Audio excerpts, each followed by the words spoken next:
वो लरजते कदमों से ब्लैक रूम से बाहर आई थी। इसका बैग मुन्नी के पास था। फिरोजी फ्रॉक ट्राउज़र में बड़ी सी ब्लैक चादर में थी। सीने में एक हशर बरपा था। बाहर निकलने कर इसने एक नज़र चारों ओर ज़रूर देखा था। शायद किसी की तलाश थी, मगर निगाह नाकाम वापस लौटी थी।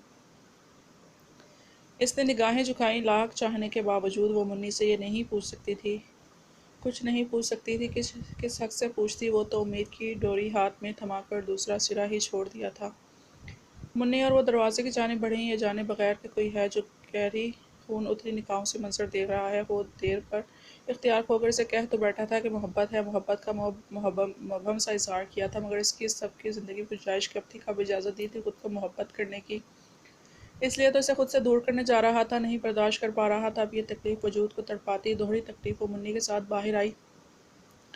बाहर गाड़ी तैयार खड़ी थी। एक अलविदाई निगाह पीछे मुड़कर इस रार सी इमारत को देखा और गाड़ी में बैठ गई। गाड़ी इस इमारत से दूर होती जा रही थी और इसका दिल जैसे किसी ने मुट्ठी में जकड़ा था। इसकी आंखों की नमी जो वो अपने अंदर उतार रही थी, मुन्नी बखूबी समझ रही थी, मगर खामोश थी।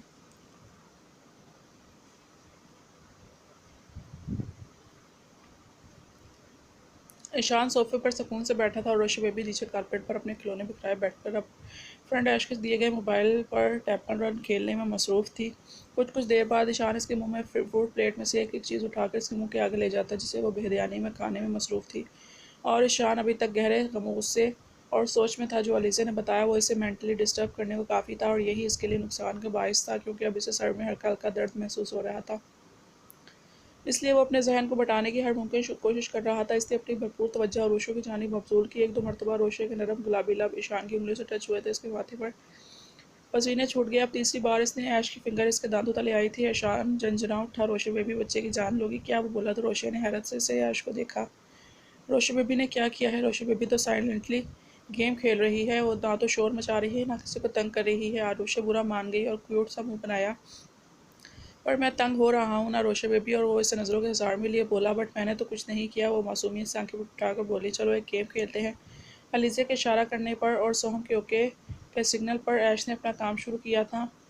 What friend? रोशे एक्साइटेड से इसकी जारी मुड़ी। फ्रेंड फ्रेंड तो बहुत खेल लिया, कुछ न्यू करते हैं। जैसे मैं दुल्हा बनूंगा और तुम ब्राइडल अच्छे अच्छे वाले कपड़े पहनकर। ओ यस, रोशे बेबी ब्राइडल बनेगी। वाह, वो क्लैपिंग किए गई। रोशे बेबी को कल से आपो ने साइन करने सिखाए हैं ना? तो बस एक अंकल आपसे साइन करने को बोलेंगे, आपने चुपचाप साइन करने हैं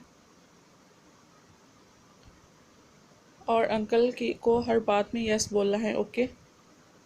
बट वाई रोशे बेबी क्यों किसी अंकल को यस बोलेगी? आपो ने कहा था किसी भी अंकल को कुछ नहीं बोलना, यस भी नहीं। आरुषे बेबी चमक कर बोली। ईशान का दिल किया माथा पीट ले। ओके राइट, मगर वो अच्छे वाले अंकल होंगे ना और आपो भी साथ होंगी तो यस बोला जा सकता है, क्योंकि आपको भी बोलेंगी कि इस अंकल को यस बोल दो। ओके ओके, वो मान गई। बहुत जल्द अलीज़ा ने बड़ी मुश्किल से इसे रेड कलर की मैक्सी पहना दी थी, जो बिल्कुल कैरी नहीं कर पा रही थी। अजीब रौनक सा बन था। कभी वो मैक्सी में उलझ रही थी और कभी दुपट्टे में। इधर ईशान इत्मीनान से बैठा था। जब पाशा, माहिर, सोहम और महाबीर मौलवी साहब के साथ अंदर दाखिल हुए थे, इत्तेफाकन जेके नहीं आ पाया था। इसने एक बहुत पेचीदा हार्ट सर्जरी का केस निपटाना था आज। ज़िंदगी और मौत का सवाल था। तभी पाशा ने यह फैसला किया था कि वो सर्जरी करे, क्योंकि निकाह में शिरकत इतनी ज़रूरी नहीं थी जितनी कि एक ज़िंदगी बचाना। पाशा के साथ इसके ख़ास वफादार भी थे। सब लॉन्च में बैठे बातें कर रहे थे। अलीज़े अंदर आई और निकाह शुरू करने की इजाज़त दी और खुद आरुषा के पास जाकर रूम में दोबारा समझाने लगी ताकि गड़बड़ ना हो जाए। कुछ ही देर में मौलवी साहब अंदर आए, जिनके साथ पाशा और सोहम भी थे। अरुषा अब्दुल्ला, क्या आपको ये निकाह हमरा ईशान कबीर इब्राहिम के बाईवज़ 50 लाख हक महर के होना तय पाया है, कबूल है? आप वेयर इज़ ऐश? वो तो ब्राइड ग्रूम है ना? तो गेम का तो मज़ा ही नहीं आ रहा। कितनी बोरिंग गेम है। ऐश को बुलाएं, हम मिलकर गेम खेलेंगे। नहीं तो मैं गेम अवॉइड कर रही हूँ। सुर घूंघट के पीछे से आती है। इसकी भरपाहट इतनी बुलंद तो थी कि वहाँ सब सुन चुके थे। रोशी बेबी, अभी तो अंकल ने जो पूछा है इसका आंसर दो, जैसा कि ऐश ने कहा था, नहीं तो वो इकट्ठी होकर चला जाएगा, फिर ढूंढती रहना। अलीज़े ने दांत खिचखिचा के कहा। और अब की दफ़ा ओके ओके अपो, वो सीधी तरह मान गई। मौलवी साहब ने 3 बार पूछा तो रोशी बेबी ने शराफत का मुजाहरा करते हुए यस बोल दिया और अलीज़े के इशारा करने पर साइन भी कर दिए। अब बाहर जल्द ही जाबो कबूल का मरहला तय पाया था। मौलवी साहब जा चुके थे और अब वो बैठे आपस में बातें कर रहे थे। मना करने के बावजूद अलीज़े ने खाने का इंतज़ाम करवा दिया था। वो सब उठकर किचन में डाइनिंग टेबल तक ही आए थे जब वो झुलाती उलझती गिरती पड़ती अंदर दाखिल हुई थी। आपको ऐशा कैसी बोरिंग गेम है, रोशी बेबी को नहीं पहनना ये costume, Roshi baby don't like this. वो मुंह बनाकर बोलती बिल्कुल कार्टून लग रही थी, क्योंकि अब सुर्ख दुपट्टा भी अजीब तरीके से गले में झूल रहा था। अलीज़ा सर्व कर रही थी, ईशान ही उठा।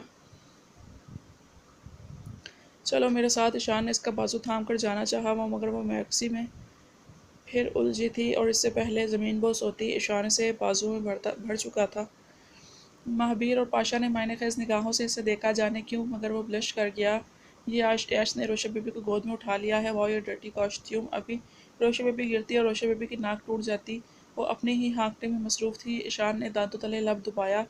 कमरे में लाकर ईशान ने इसे बेड पर उतारा और अब बिला झिझक इसका दुपट्टा, जिससे वो इतनी बुरी तरह उलझ रही थी, इस पर से उतार कर फोल्ड करके साइड पर रखा और इसका स्कार्फ उठाया और इसकी जाने बढ़ा था।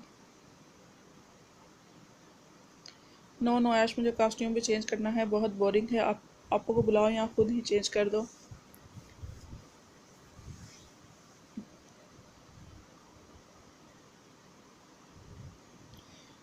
वह ऐसी शान बेनियाजी से बोली कि ईशान अशश कर उठा कि चेंज कर लेना, पहले ऐश का कहना मानो, खाना खाओ, मेडिलो में अभी आता हूँ कहकर ईशान बाहर गया। अलीज़ा ने पहले ही ट्रे तैयार कर रखी थी, जिसके लिए वो दोबारा कमरे में आया था। ईशान ने इसे खाना खिलाया।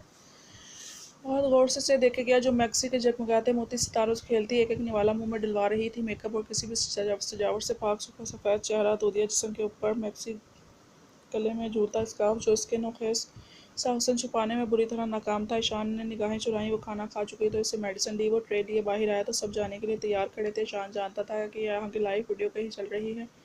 चेहरे पर पुरसोच गहरे साए थे। वो सब रुखसत हुए। अलीज़ा बेतहाशा थक चुकी थी, इसलिए अपने कमरे में चली गई। मेड किचन ने समेटा मेड ने किचन समेटा। ईशान कमरे में आया तो गहरा मुस्कुराया। रोशा बेबी वहीं आड़ी टेढ़ी लेटी गहरी नींद में जा चुकी थी। ईशान आ गया और नरमी से उठाकर सीधा गया। मैक्सी में वो नींद में भी डिस्कम्फर्ट ही थी। तभी वह ड्रेसिंग से इसकी पिंक टी शर्ट निकाल लाया था। इसे लाइट ऑफ किया और बेड तक आया। पीछे मुड़कर साइड लैम्प भी ऑफ कर दिया। कमरे में घुप अंधेरा छाया था। कुछ ही देर बाद इसे लाइट लैम्प ऑन किया और मैक्सी फोल्ड करके ड्रेसिंग में रख दी।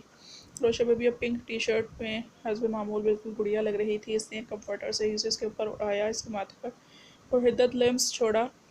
आज गमों गुस्से और बेतहा खुशी की मिली-जुली कैफियत ने इसकी तबीयत ख़राब कर दी थी। सर में वही मखसूस हल्का सा दर्द था जो शिद्दत इख्तियार करने लगा था और इससे पहले वो हस्ब मामूल अपने होश खो बैठता। इसे यहाँ से जाना था।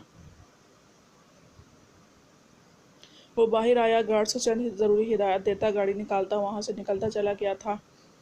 वाइट पैलेस मैसेज कर चुका था और फिर आधे रास्ते में ही इस पर बेहोशी तारी हुई थी। सोहम कि इस पर नज़र थी, सो वो इस तक पहुंच चुका था और इसलिए वाइट पैलेस आया। मुफ्रा को जब होश आई तो सदमे से फिर निढाल हो चुकी थी, क्योंकि खुद को इसी गंदे मेंटल अजाइलम के इसी बेड पर पाया। बेयकीनी से बेयकीनी थी। डॉक्टर जन्नत ने कितना भरोसा करके इसे डॉक्टर जिब्रान के हवाले किया था, पर डॉक्टर जिब्रान ने इसे इसकापोश के हवाले कर दिया, जो इसे यकीनन यहाँ लाया था। इसका तो इंसानियत से एतबार ही उड़ गया था। रो रो कर बेहाल हो चुकी थी और अब तो इसके पैरों को एक जंजीर भी बांध दी गई थी।